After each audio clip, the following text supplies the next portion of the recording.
ഇത് മാസ് മോട്ടോഴ്സിൽ നിന്നാണ് Honda Activa 3G വണ്ടി നമ്മൾ വർക്കിന് കയറിയിട്ടുണ്ട്.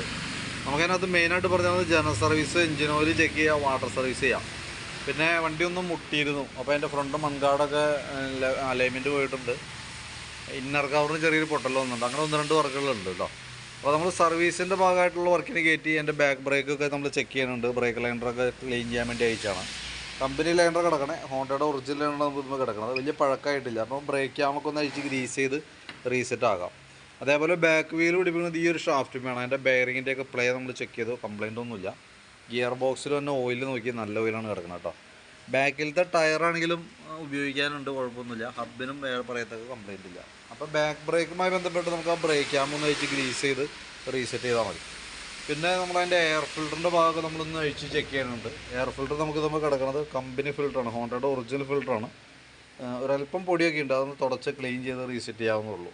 പിന്നെ CVT ക്ലച്ചിൻ്റെ ഭാഗം നമുക്ക് ജനറൽ സർവീസിനോടനുബന്ധിച്ച് അതിൻ്റെ കൂട്ടത്തിലുള്ളതാണ്. അതിന് വേണ്ടിയിട്ട് നമ്മൾ ചെക്കപ്പിനും ഗ്രീസിങ്ങിനൊക്കെ ആയിട്ട് അയച്ചാണ്.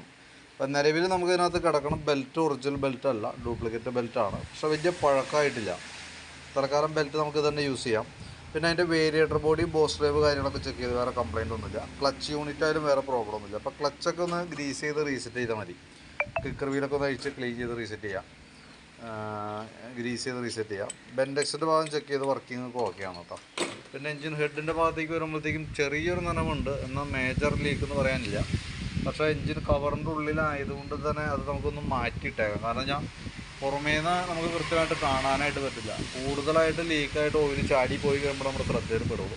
അതുകൊണ്ട് തന്നെ ഇങ്ങനത്തെ ചെറിയ കംപ്ലയിൻസ് ആണെങ്കിൽ പോലും കൈയോടെ നമ്മളത് ക്ലിയർ ചെയ്ത് കിട്ടും. പിന്നെ ചോക്കിൻ്റെ കേബിൾ നമ്മൾ ചെക്ക് ചെയ്തു, ചോക്കൊക്കെ വർക്കിംഗ് സ്മൂത്താണ്. ആക്സിലേറ്റർ കേബിൾ നോക്കി, ആക്സിലേറ്റർ കേബിൾ നിലവിൽ കുഴപ്പമൊന്നുമില്ല. ഫ്രണ്ടിലേക്ക് വരുമ്പോൾ ഫ്രണ്ട് ബുഷുകളൊക്കെ നമ്മളൊന്ന് അഴിച്ച് ഗ്രീസ് ചെയ്യാനുണ്ട്. അതൊക്കെ ഓൾറെഡി നമുക്ക് ജനറൽ സർവീസിലുള്ളതാണ്. അതിൻ്റെ ഭാഗമായിട്ട് അഴിച്ചേക്കണമാണ് ഗ്രീസ് ചെയ്യാനായിട്ട്. ബുഷുകൾ വേറെ കംപ്ലയിൻ്റ് ഒന്നുമില്ല, ഒന്ന് അഴിച്ച് ഗ്രീസ് ചെയ്തിട്ടാൽ മതി. ഫ്രണ്ടിലത്തെ ബ്രേക്ക് ലൈനറായാലും കമ്പനി ലൈനർ കിടക്കണേ, അത്യാവശ്യം ഉപയോഗിക്കാനുണ്ട്. ബ്രേക്ക് ക്യാമൊക്കെ ഒന്ന് അഴിച്ച് ഗ്രീസ് ചെയ്ത് റിസെറ്റ് ചെയ്യാം. ഫ്രണ്ട് മൺകാടുമേ സൈക്കിളായിട്ട് മുട്ടിയെന്ന് പറഞ്ഞാൽ അപ്പോൾ മൊത്തം അതിൻ്റെ വെൽഡിങ്ങൊക്കെ വിട്ടുപോയി. അപ്പോൾ തൽക്കാലം നമ്മളുണ്ടല്ലോ അതുമേ ഇനി അത് വെൽഡ് ചെയ്യാൻ നോക്കുന്തോറും മൺകാട് തുരുമ്പിട്ട് പോകാനാണ് സാധ്യത കൂടുതൽ. കാരണം ഒരു പ്രാവശ്യമൊക്കെ അവിടെ വെൽഡ് ചെയ്താണ്, അതുകൊണ്ട വെൽഡ് ചെയ്യുമ്പോൾ ആ ഭാഗത്തേക്ക് തുരുമ്പ് കയറി ചെല്ലും. അപ്പോൾ നമുക്ക് തൽക്കാലം ബോൾട്ട് ഇട്ടിട്ട് ബലപ്പെടുത്താം. ബോൾട്ട് കൊടുത്ത് നമുക്ക് ഇവിടെ പുറത്തേക്ക് കാണാൻ പറ്റുമെന്നുള്ളൂ. ഒരു ബോൾട്ട് സൈഡിൽ കൊടുത്തിട്ട് ബലപ്പെടുത്താം, അതായിരിക്കും കുറേ കൂടി നല്ലത്. കാരണം ഇനി വെൽഡ് ചെയ്യാൻ നിന്ന് ഓൾറെഡി ഇവിടെയൊക്കെ തുരുമ്പ് കാര്യങ്ങളൊക്കെ ഉണ്ട്. ഇവിടെയൊക്കെ ഓട്ടയാണ് കാണണം കേട്ടോ. മൺകാട് തുരുമ്പും കാര്യങ്ങളൊക്കെ ഉള്ളത് കൊണ്ട് തന്നെ തൽക്കാലം ബോൾട്ട് ചെയ്ത് നിർത്താം, അപ്പോൾ കുറേ കൂടി നല്ലതായിരിക്കും. പിന്നെ ഫ്രണ്ട് വീലിൻ്റെ ബെയറിയൊക്കെ ചെക്ക് ചെയ്ത് വേറെ കംപ്ലയിൻ്റ് ഒന്നുമില്ല. ബാറ്ററി നമ്മൾ നോക്കുമ്പോൾ 2025 ബാറ്ററിയാണ് കേട്ടോ. അത്യാവശ്യം വോൾട്ട് കാര്യങ്ങളൊക്കെ കിട്ടുന്നുണ്ട്, 13.15 വരെയൊക്കെ ഉണ്ട്. പിന്നെ ഈ മിററൊക്കെ ലൂസ് ഉണ്ട്, അതൊക്കെ ഒന്ന് ടൈറ്റ് ചെയ്ത് നമുക്ക് റെഡിയാക്കാം. ആ ബ്രേക്ക് യോക്കൊക്കെ ചെറിയ ലൂസ് ഉണ്ട്, അതൊക്കെ റെഡിയാക്കാറുണ്ട്. പിന്നെയുള്ളത് ഈ ഇന്നർ കവറാണ്. ദീവൻ്റെ കവറുണ്ടല്ലോ, ഈ കവറിൻ്റെ ഈ സൈഡൊക്കെ ഒന്ന് പൊട്ടിയിട്ടുണ്ട്. അത് മൊത്തത്തിൽ ബാക്കിലേക്ക് പോകുന്നുണ്ട്. ഈ കീ സെറ്റിൻ്റെ ഇവിടെയൊക്കെ ചാടി പുറത്തേക്ക് പോകുന്നിരുന്നു. അത് നമ്മൾ തൽക്കാലം കയറ്റി പിടിച്ച് റെഡിയാക്കിയിട്ടുണ്ട്. പക്ഷേ ഇതിവിടെ ചെറിയൊരു പൊട്ടലുണ്ട് കേട്ടോ. അത് മാത്രമേ ഇപ്പോൾ ഒരു പ്രോബ്ലം ആയിട്ടുള്ളൂ. നമുക്ക് പ്രശ്നമുള്ള കേസല്ല.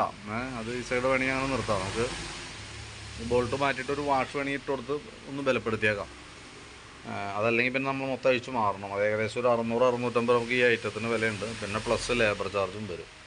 അപ്പോൾ ഈ ഒരു ചെറിയ പൊട്ടൽ മാത്രമേ ഉള്ളൂ. അപ്പോൾ അത് നമുക്ക് തൽക്കാലത്തേക്ക് വേണമെങ്കിൽ റെഡിയാക്കി ഇടാം. കൂടുതലായിട്ട് പൊളിഞ്ഞ് പോകുക എന്തെങ്കിലുമൊക്കെ ചെയ്യുന്ന സമയത്ത് മാറ്റിക്കളഞ്ഞ്. സെക്കൻഡറി ഫിൽറ്റർ യൂണിറ്റ് ഒന്ന് ക്ലീൻ ചെയ്ത് തരുന്നുണ്ട്. അതേപോലെ തന്നെ സ്പാർക്ക് പ്ലഗ് ഒന്ന് ക്ലീൻ ചെയ്ത് തരുന്നുണ്ട്. എൻജിൻ ഓയിൽ നമുക്ക് ചെക്ക് ചെയ്യേണ്ട സമയത്ത് നല്ല ഓയിലാണ് കണ്ടത്, നല്ല ഫ്രഷ് ആയിട്ടുള്ള ഓയിലാണ്. ഫ്രഷ് എന്ന് പറഞ്ഞാൽ ഏകദേശം ഒരു 800 കിലോമീറ്റർ കൂടി കിലോമീറ്ററിൻ്റെ അടിസ്ഥാനത്തിൽ നോക്കുകയാണെങ്കിൽ വണ്ടി ഓയിൽ ഓടിക്കാം. അതിന് ശേഷം ഓയിൽ മാറ്റിയാൽ മതി കേട്ടോ. നേരത്തെ മാറ്റിയിട്ട് പ്രത്യേകിച്ച് കാര്യമൊന്നുമില്ല. അപ്പോൾ ഒരു 800 കിലോമീറ്റർ കൂടി ഓടിയതിന് ശേഷം മാറ്റിയാൽ മതി. അപ്പോൾ ഞാൻ അതിൻ്റെ ഒരു ഏകദേശം വണ്ടിയുടെ നമുക്ക് സർവീസുമായി ബന്ധപ്പെട്ട് ഈ പറഞ്ഞ വർക്കുകളൊക്കെ ചെയ്തൊരു എസ്റ്റിമേറ്റ് എമൗണ്ട് നോക്കിയിട്ട് അതിൻ്റെ ഡീറ്റെയിൽസ് വാട്സാപ്പിലേക്ക് ഒന്ന് സെൻഡ് ചെയ്ത് തരാം. ആ വീഡിയോ കണ്ടതിന് ശേഷം നോക്കിയിട്ടൊന്ന് റിപ്ലൈ ഇടാം. ജനറൽ സർവീസ് അതിന് പുറമെ നമുക്ക് ആ ഫ്രണ്ട് മൺകാടിൻ്റെ ഭാഗമൊന്ന് റെഡിയാക്കാനുണ്ട്. അതൊക്കെയാണ് മെയിനായിട്ട് വരുന്നവർക്ക് കേട്ടോ. അപ്പോൾ ഞാൻ നോക്കിയിട്ട് ഡീറ്റെയിൽസ് വാട്സാപ്പിലേക്ക് ഇട്ടേക്കാം. വീഡിയോ കണ്ടു കഴിയുമ്പോൾ നോക്കിയിട്ടൊന്ന് റിപ്ലൈ ഇട്ടോളൂ. ഏകദേശം ഒരു 5 മണിയൊക്കെ ആകുമ്പോഴത്തേക്ക് നമുക്ക് വർക്ക് കംപ്ലീറ്റ് ചെയ്ത് എടുക്കാം കേട്ടോ.